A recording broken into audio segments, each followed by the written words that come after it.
নমস্কার বন্ধুরা, simple cook with পলির পরিবারে সবাইকে স্বাগত জানিয়ে আমি আবারও একটা নতুন রেসিপি নিয়ে হাজির হয়েছি। আজকে রান্না করে রেসিপি যেটা দেখাবো সেটা হচ্ছে রাঁধুনিদের সেরা একটা সিক্রেট মশলা। হ্যাঁ, আজকে যেটা তৈরি করে দেখাবো সেটা গরম মশলা, যেটা বাজারের একেবারে পারফেক্ট গরম মশলা তৈরি হয়ে যাবে বাজারের মতো। এর জন্য নিতে হবে ধনিয়া। তো এখানে 2 চামচ আমি ধনে নিয়েছি। আর নেব আমি 1 চামচ, ছোট চামচের অবশ্যই খেয়াল রাখবে কোন চামচের নিচে, এলাচ, গোটা এলাচ নিয়েছি।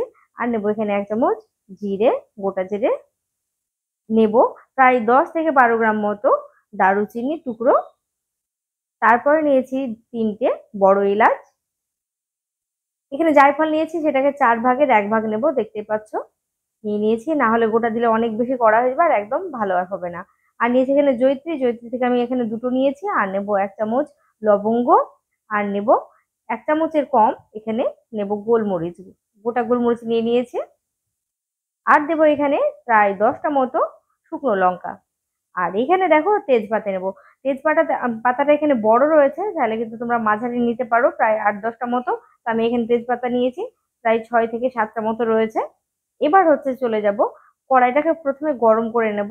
খুব বেশি গরম করার প্রয়োজন নেই, একটু গরম হলে ব্যাস হয়ে যাবে। তারপরে দিয়ে দিলাম আমি প্রথমেই ধনিয়াটা, আর দিয়েছি দারুচিনিটা। তো প্রথমে একটু নেড়ে নেবো। তো তোমাদের আবারও বলছি, এটা কিন্তু ভাজবো না, এটা যেন শুধু গরম হয় আর একটু মচমচে হয়ে যায়, সেরকম ভাবেই কিন্তু এটাকে মশলাটা তৈরি করে নিতে হবে। তারপর হচ্ছে শুকনো লঙ্কাটা দিয়ে দিলাম।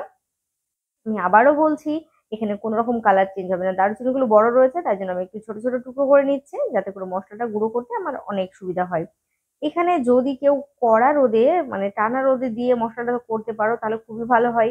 তো সব সময় তো রোদে দেওয়া সম্ভব হয় না, তাই জন্য কিন্তু এই রেসিপিটা তোমাদের জন্য। তো 1 মিনিটের জন্য, মাত্র 1 মিনিটের জন্য মশলাটা গরম করবো। তেজপাতাটা ছিঁড়ে দেবো, আর বাকি মশলাগুলো দিয়ে দিলাম 1 মিনিট পর নেড়ে নেওয়ার পর। আর এবার তেজপাতাটা দেওয়ার পরেও কিন্তু একেবারে ঘড়ি ধরে কিন্তু আরো 1 মিনিট, টোটালে 2 মিনিট মতো নেড়ে নেবো।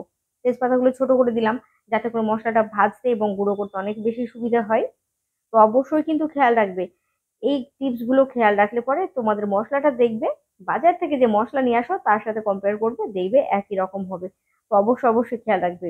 এখানে যখন দেখবে পাতাগুলো বেশ মচমচে হয়ে গেছে, সেই পর্যন্ত কিন্তু তোমাদেরকে এটাকে একটু নেড়ে নিতে হবে।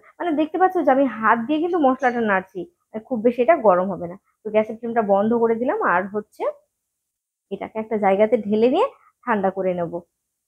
আমি আবারও বলছি, এটা কিন্তু ঘড়ি ধরে মাত্র 2 মিনিটের জন্যই কিন্তু নাড়বে, এটা কিন্তু কোনো রকম ভাজবো না বা কালার চেঞ্জ হবে না।